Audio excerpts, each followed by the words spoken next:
Oi! Hoje a gente vai continuar falando de ação rescisória. Nós falamos em outra oportunidade que a ação rescisória ela tem natureza jurídica de ação autônoma de impugnação. Por quê? Qual é a finalidade da ação rescisória? Rescindir, invalidar, cassar uma decisão rescindenda, ou seja, uma decisão que tem um vício de rescindibilidade. E o novo Código de Processo Civil, ele usou no artigo 966 a expressão decisão de mérito.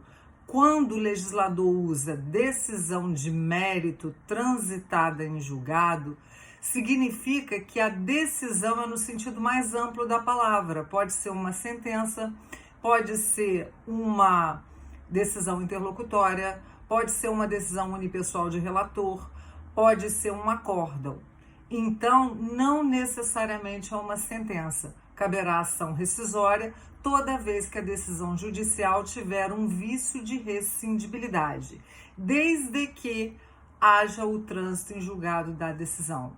Marisa, a decisão é sempre de mérito? Não. O novo Código de Processo Civil, ele inovou quando no artigo 966, parágrafo 2º, ele vai dizer o seguinte: caberá ação rescisória contra decisão que não seja de mérito que impeça. Impeça o quê?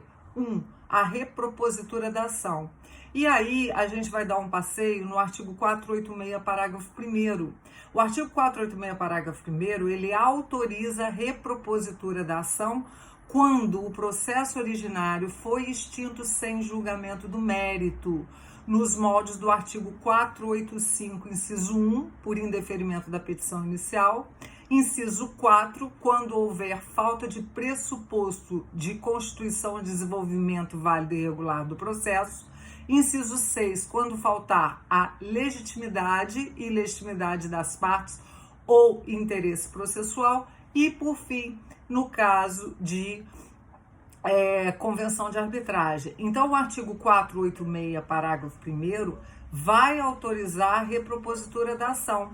Mas, uma vez reproposta a ação e o juiz inadmitindo, caberia a ação rescisória. E o Fred Didier, ele abre um parêntese, dizendo que o inciso 5 do artigo 485, ele poderia também entrar nessa situação de impedimento, inadmissibilidade e repropositura da ação quando se trata de coisa julgada e quando se trata de perempção. Porque pode acontecer de não ser caso de coisa julgada, o advogado repropõe a ação e o juiz inadmite. Ou pode ser caso que não seja de perempção, o advogado repropõe a ação e o juiz inadmita. O inciso 2 do parágrafo 2º vai falar também que caberá ação rescisória de decisão que não é de mérito quando inadmitir recurso.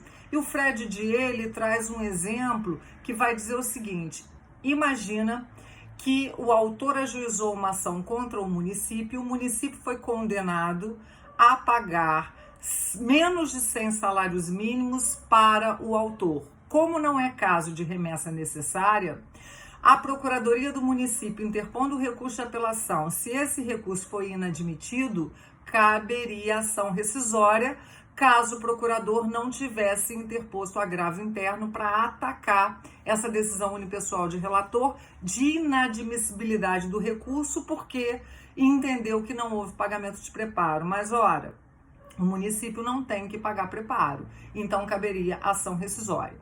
E nós falamos em outra oportunidade o rol do artigo 966, que caberá ação rescisória atacando decisão de mérito transitada em julgado. O inciso 1 vai dizer quando o juiz pratica algum crime de concussão, corrupção ou prevaricação. 2, quando o juiz é impedido ou absolutamente incompetente. 3, quando a parte vencedora, por coação ou dolo, praticar coação ou dolo em detrimento do vencido, ou quando for o caso de simulação ou colusão. Outra hipótese é quando, por exemplo, há violação da norma jurídica, quando há violação da coisa julgada, quando baseada em prova falsa, quando baseada em prova nova e, por fim, quando houver um erro, uma falsa percepção da realidade por parte do juiz. O juiz entendeu que um fato inexistente existiu ou entendeu que um fato que existiu não existiu. Há um erro por parte do juiz. E mais, o Fred Didier, ele nos chama a atenção que, embora o artigo 966 traga esse rol de possibilidades de ação rescisória atacando decisão de mérito, não se pode esquecer de outras hipóteses que o novo Código de Processo Civil prevê ação rescisória, que seria, por exemplo, o artigo 525, parágrafo 15, artigo 535, parágrafo 8º e artigo 658.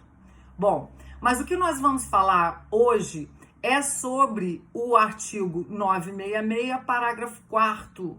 A doutrina critica muito esse artigo e o Fred Didier vai dizer que o legislador, na realidade, ele veio tratar de ação anulatória por atos não decisórios praticados pelas partes ou pelos auxiliares de justiça. Então, imagina uma confissão mediante erro ou coação. Aí a gente dá um pulo lá no artigo 393. O artigo 393, ele vai tratar da ação anulatória para anular uma confissão.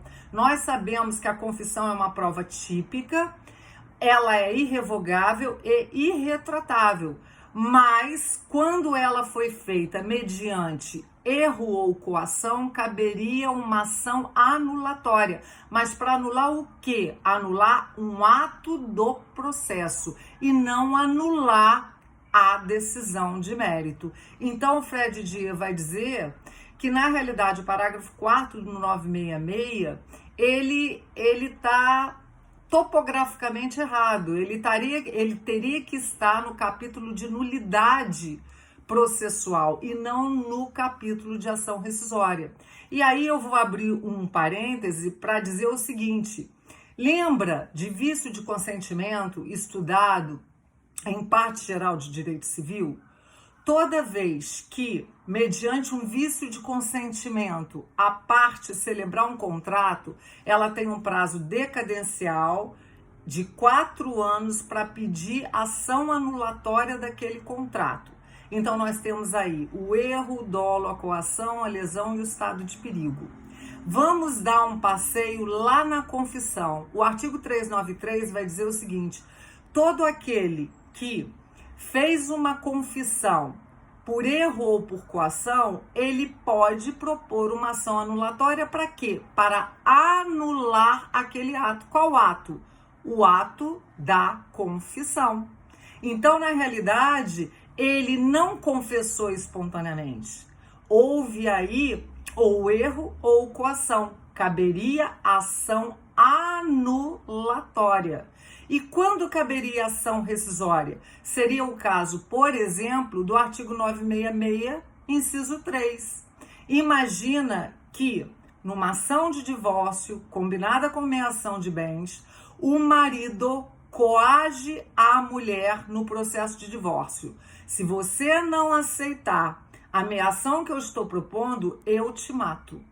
A mulher, mediante coação, ela consente na meação consensual dentro do processo. Se o juiz homologar, na realidade, quando ele homologa, ele cria um título executivo judicial. E como esse título executivo judicial houve o vício da coação, caberia a ação rescisória. Ok? Bom, mas o que a gente tem que falar da ação rescisória? A ação rescisória, ela é sempre proposta perante tribunal. Então, se, por exemplo, o juiz de direito de primeiro grau de jurisdição, ele ganha dinheiro para proferir uma sentença, o advogado, tomando conhecimento desse fato, ele vai propor uma ação rescisória no tribunal imediatamente superior ao qual o juiz está vinculado. Marise, quando é um órgão fracionário do tribunal, onde, por exemplo, os desembargadores receberam dinheiro para proferir um acórdão. Então, cada tribunal é competente para processar e julgar as suas decisões recidendas. Então, se fosse num tribunal de justiça estadual, se houvesse, por exemplo, a venda de um acórdão, o tribunal seria competente para processar e julgar a ação rescisória. Qual os elementos da petição inicial de uma ação rescisória? Os elementos do artigo 319, endereçamento do juízo, qualificação do autor, qualificação do réu, causa de pedir remota, causa de pedir próxima, pedido. E quais seriam os pedidos de uma ação rescisória? 2 seriam os pedidos: o pedido de rescisão e o pedido de rejulgamento, se for o caso. Porque, na realidade, a ação rescisória, ela passa por 2 juízos. O primeiro juízo é o juízo recidente, onde vai se verificar se aquela decisão que é o objeto da ação rescisória, ela merece ser invalidada ou não. E aí, se julgado procedente, parte-se para o segundo juízo, que é o juízo rescisório, onde se faz o pedido de rejulgamento, onde vai se analisar o mérito. Então, quando se pede a rescisão de uma decisão recidenda, esse pedido é desconstitutivo. Agora, quando se pede o rejulgamento, esse pedido tem a mesma natureza da ação originária. Pode ser declaratório, pode ser condenatório, como pode ser constitutivo. Então, na petição inicial, o advogado deve fazer 2 pedidos. O primeiro pedido, rescisão da decisão recidenda. Segundo pedido, análise de mérito, rejulgamento. Bom, quais são os documentos que acompanham a ação rescisória? Por exemplo, a procuração adjudícia, onde o prejudicado no processo originário, ele outorga poderes para o seu patrono representá-lo na ação rescisória.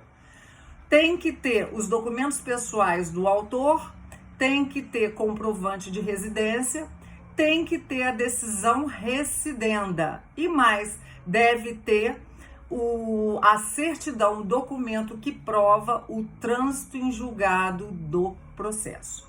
Marisa, qual é o prazo decadencial? Em regra, 2 anos.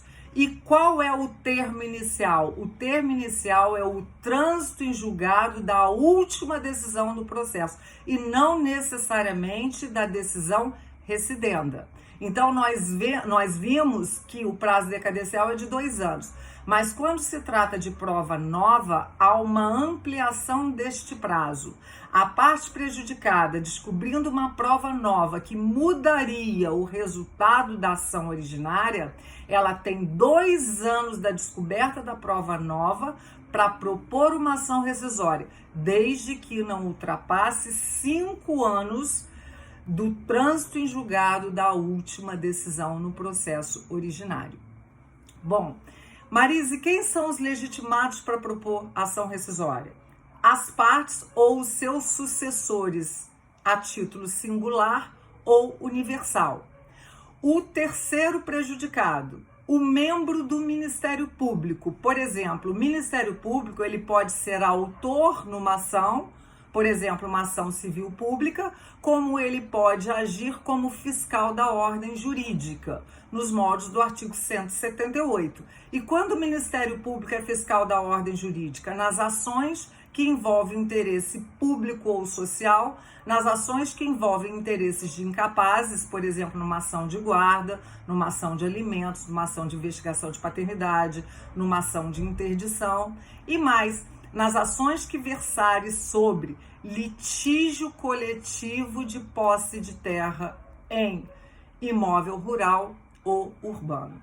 Então, há situações, por exemplo, no artigo 966, quando houver simulação ou colusão, no inciso 3, o Ministério Público ele é legitimado para propor uma ação rescisória, tá?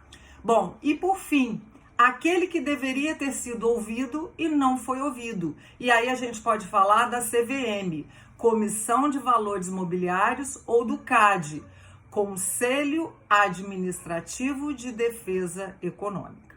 Tá bom? Bom, mas o que a gente tem para falar da ação rescisória? A súmula 514 do STF vai dizer que para se propor uma ação rescisória, não necessariamente tem que ter esgotado todos os recursos no processo originário, tá? E mais, para propor ação rescisória, aqueles que não gozam da gratuidade de justiça têm que fazer um depósito de 5% do valor da causa, desde que não ultrapasse 1.000 salários mínimos. Então, se hoje o salário mínimo está na faixa de R$ 1.212, o depósito não ultrapassa aí R$ 1.212.000. Marise, todo mundo tem que fazer o depósito? Não. A Fazenda Pública, no caso da União, Estado, Distrito Federal, suas respectivas autarquias e fundações públicas não tem que fazer depósito, nem Defensoria Pública, nem Ministério Público, e nem aqueles que gozam da gratuidade de justiça. Marise, mas para que serve esse depósito? Esse depósito é uma espécie de caução, porque se ao final for julgado procedente por unanimidade a ação rescisória, aquele que fez o depósito, que no caso é o autor da ação rescisória, ele levanta aquele depósito para ele. Agora, se for julgada improcedente, na realidade, reverte-se em multa para o réu, tá? Bom, mas o que a gente tem que falar? Marise, qual é o prazo para contestação? O prazo para contestação da ação rescisória é de 15 a 30 dias. Então, o relator, ele recebendo a petição da ação rescisória, se tiver tudo ok, nos moldes do artigo 319 do 968, ele vai mandar citar o réu para querendo apresentar a contestação e o prazo é de 15 a 30 dias. Lembrando que a contestação não é uma obrigação, a contestação é um ônus, é um encargo, e se o réu não contestar, ele vai sofrer os efeitos da revelia, tá? E mais, na necessidade de produção de prova, o relator pode pedir ao juiz de primeiro grau de jurisdição que faça a colheita de prova. E aí o juiz vai ter de 1 a 3 meses para fazer essa colheita de prova. Bom, e aí, mas o que a gente tem para falar da ação rescisória? A ação rescisória, ela não admite audiência de conciliação e mediação. E ela segue o rito, ou melhor, o procedimento comum. Ok? E por fim, Marise, contra o acórdão numa ação rescisória caberia recurso? Caberia. Se houver violação de lei federal, caberá recurso especial para o STJ. Se houver violação da Constituição Federal, caberia recurso extraordinário para o STF. Tá bom? Bom, eu espero que vocês tenham entendido. Qualquer coisa é só me perguntar. E a gente vai parando por aqui. Um beijo para vocês e um abraço também. Tchau!